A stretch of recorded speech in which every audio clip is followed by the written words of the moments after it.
Allah ya Allah.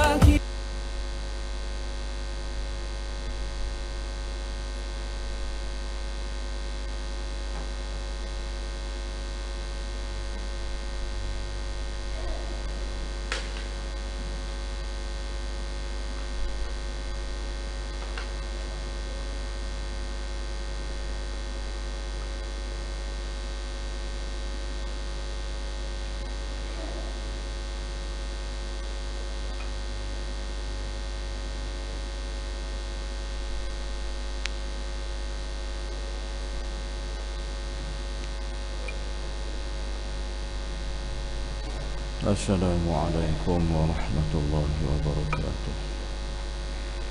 Alhamdulillah nahmaduhu wa nasta'inuhu wa nastaghfiruh. Wa na'udzu billahi min shururi anfusina wa min sayyiati a'malina. Asyhadu an la ilaha illallah wahdahu la syarika lah. Wa asyhadu anna sayyidana Muhammadan 'abduhu wa rasuluh. Rabbi shrah li sadri wa yassir li amri wahlul 'uqdatam min lisani yafqahu qawli. Subhanaka la ilma lana illa ma 'allamtana innaka antal 'alimul hakim wa la hawla wa la quwwata illa billahil 'aliyyil azim. Alhamdulillah, disambung yang pagi semalam daripada muka surat 702 ke surat 703. Al-Hasan Al-Basri berkata, Nabi sallallahu alaihi wasallam bersabda, "Annamal malu malu jalibin wa syarrut tujarikum al-muqimun la baina dhahrikum alladhina yumarunakum wa tumarunahum wa tuhalifunahum wa yuhalifunakum." Sesungguhnya harta yang baik itu yang didatangkan dari lain tempat, dan sejahat-jahat peniaga adalah yang tinggal di tengah-tengah kamu, yang selalu bertengkar kepada kamu dan ada kalanya bersekutu dengan kamu. Ini kata daripada ulama Al-Hasan Al-Basri. Dia kata ada Nabi bersabda, Nabi kata, innamal malu malu jadibin wa syarru tujarikum al-muqimuna baina dhahrikum alladhina yumarunakum wa tumarunahum wa tuhalifunahum wa yuhalifunakum. Sesungguhnya harta yang baik itu yang didatangkan daripada lain tempat, dan sejahat-jahat peniaga adalah yang tinggal di tengah-tengah kamu, yang selalu bertengkar kepada kamu dan ada kalanya bersekutu dengan kamu. Jadi Nabi sebut ni berkenaan dengan harta yang Nabi kata harta yang baik. Harta yang baik didatangkan daripada lain tempat. Makna kita pergi bekerja, pergi berusaha pada tempat yang bukan di tempat kita duduk. Kita keluar pergi kerja di tempat lain. Itu harta yang baik yang kita perolehi hasil kita pergi bekerja jauh ataupun bekerja di lain tempat daripada tempat kita duduk. Jadi kita dalam soal pekerjaan ni kita tidak dapat menentukan. Sebab apa, kadang-kadang ada mungkin sungguh di kalangan kita yang bekerja di tempat dia duduk sendiri dekat dengan rumah dia, ataupun kadang-kadang mungkin ada orang yang bekerja jauh, kena keluar daripada tempat dia. Jadi Nabi kata itu harta yang baik, harta yang baik.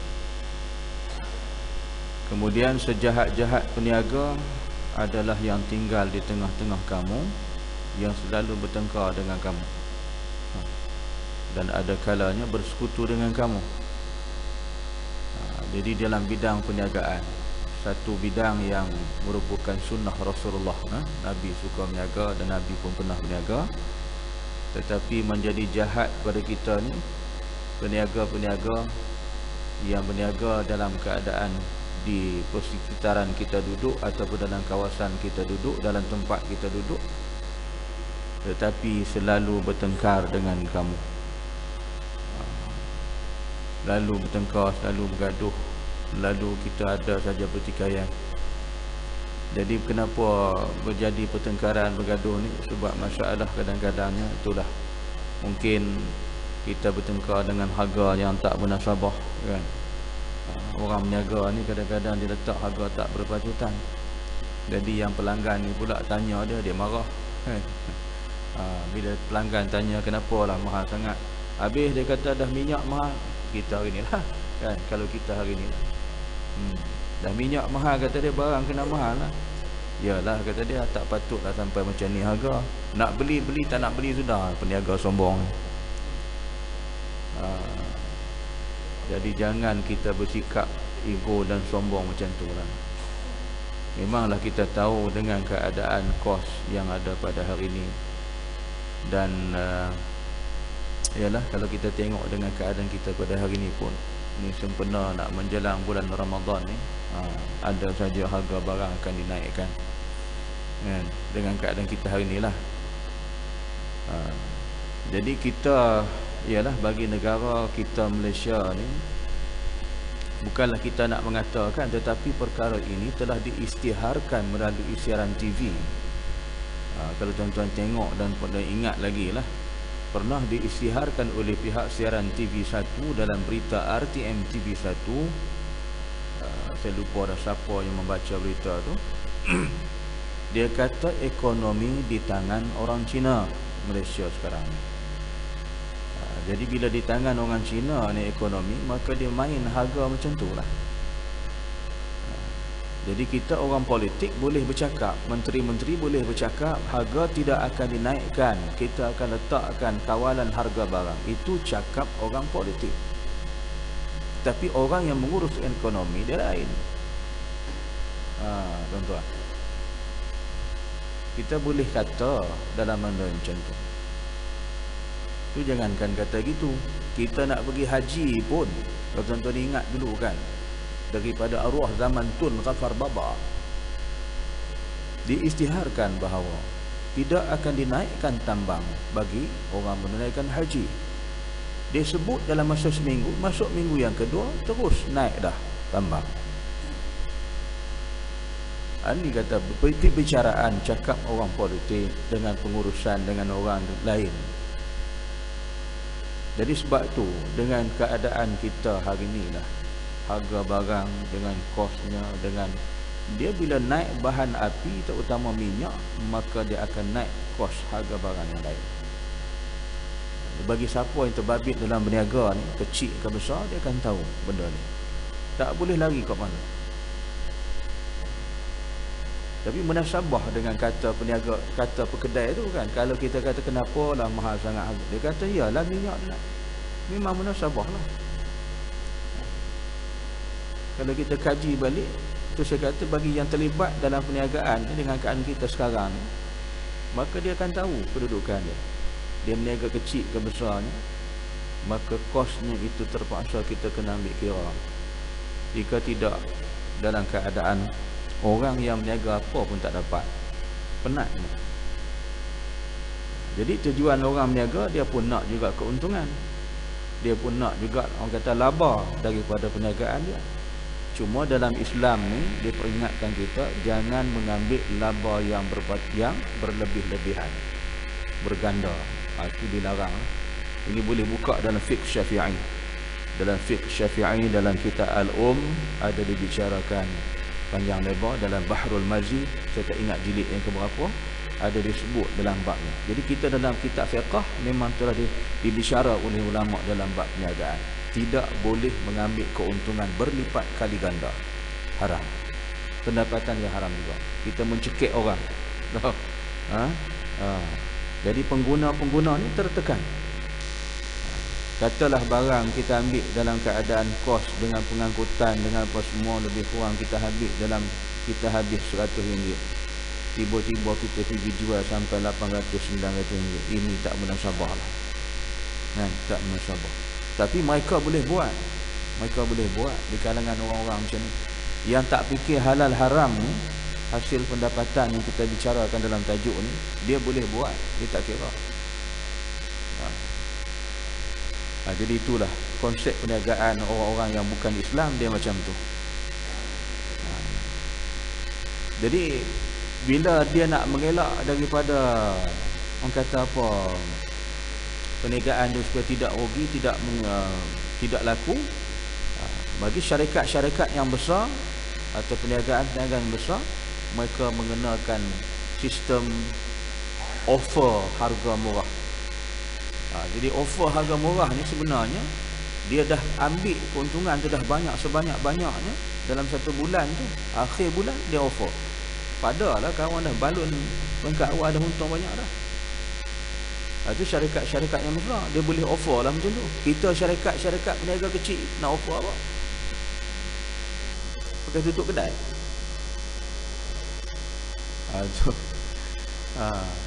Jadi sebab tu lah tuan-tuan, bila kita balik dalam soal berniaga ni, ialah di zaman Rasulullah, di zaman para sahabat, bukan dia kadar mereka dengan dinar, rial, ya.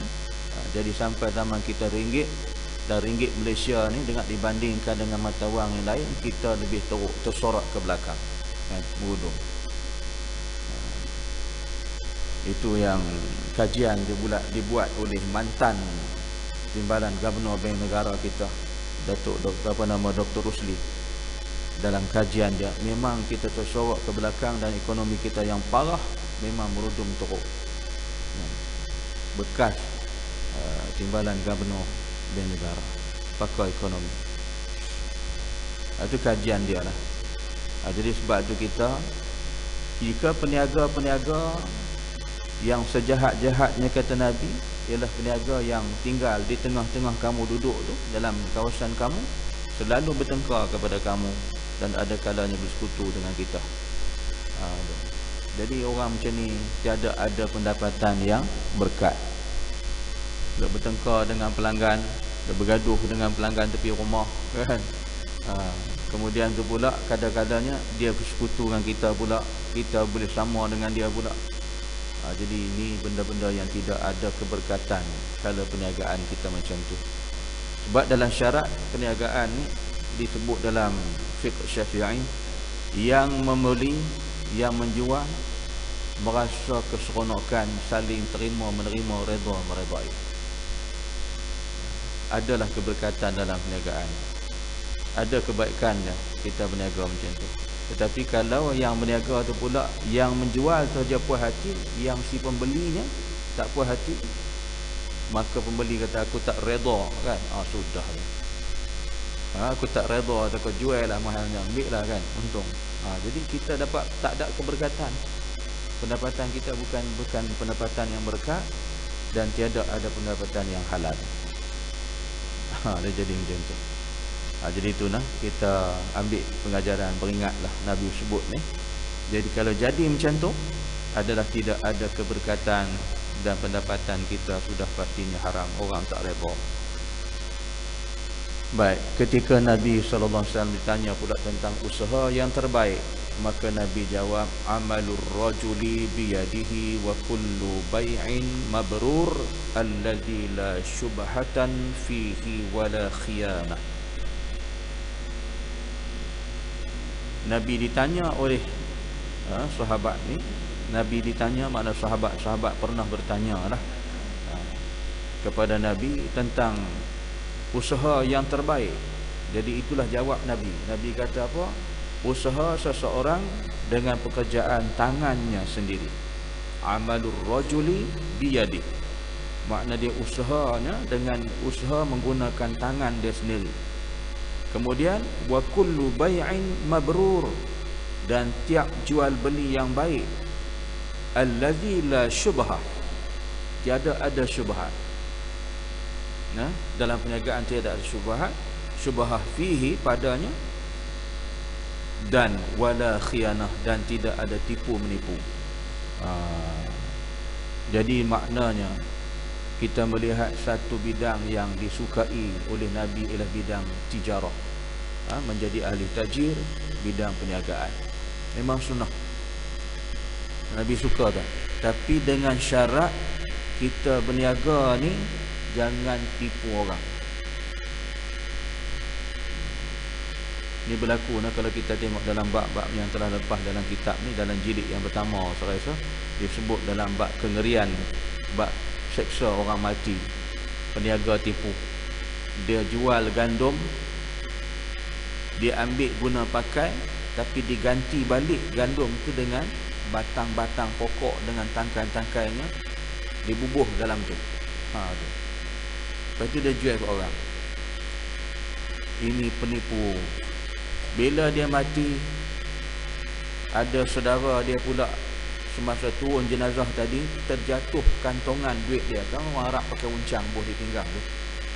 Jatuh dalam tu. Balik rumah cari, dia teringat, dia kata jatuh di sana. Pergi balik, korek balik. Korek-korek balik, tengok jenazah tadi duduk dalam api. Dia jumpa kantongan, dia ambil terus timbul lari balik. Tanya kepada ibu ni, mak dia kata nak ditanya, nak biar tahu apa lagi kawan dah mati yang telah sudah lah. Dah ada benda pelik ni. Jadi bila dicerita, barulah dicerita, dia kata salah satu pekerjaan penipu berniaga, gandum yang diambil tak diganti dengan gandum balik, diganti dengan batang-batang pokok dengan tangkai-tangkainya. Itu Allah tunjuk balasan baru di alam barzakh, alam kubur, belum lagi di alam mahsyar.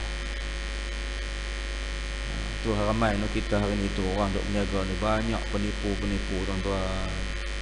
Barang tak boleh pakai, dia kata boleh pakai. Barang tak elok, dia kata elok. Buah-buahan pun macam tu juga. Kadang-kadang ni kita balik boleh makan sebiji dua, yang lain banyak dibuang kan. Buah buruk tak elok, dia kata elok. Buah baru lagi, baru apa benda ni? Buah dah tipu kita beberapa hari dah.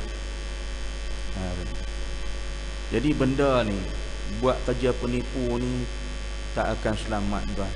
Apa juga dalam perniagaan pun, apa juga dalam bidang kecil ke besar berniaga kita, tak selamat. Dan bila kita buat macam tu, hasil pendapatan kita haram. Ataupun kita berniaga, kita gunakan nama syarikat orang. Syarikat kawan tu pula dah mati, kita guna atas nama kawan tu.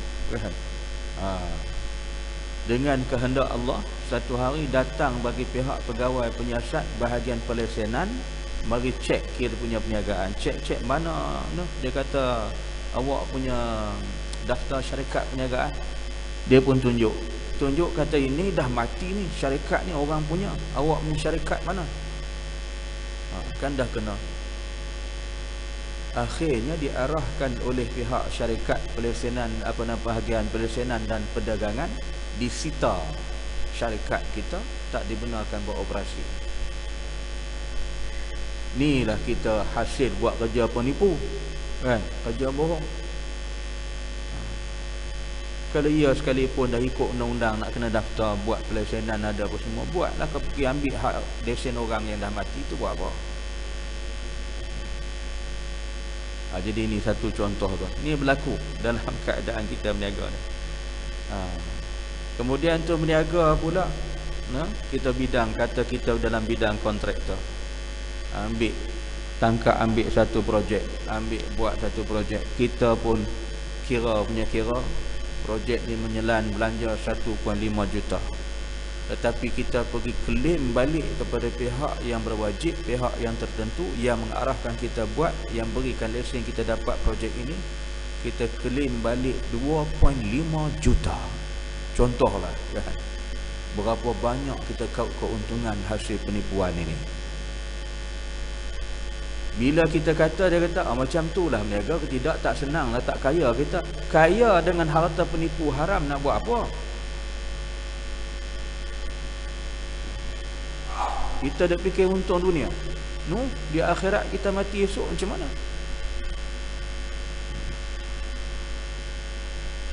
Tu nak renovate masjid dah cantik dah, adalah bocor sikit-sikit ni kan, diarahkan tutup, tak bagi kita buat operasi, tak boleh semayang, tak boleh apa, pecah.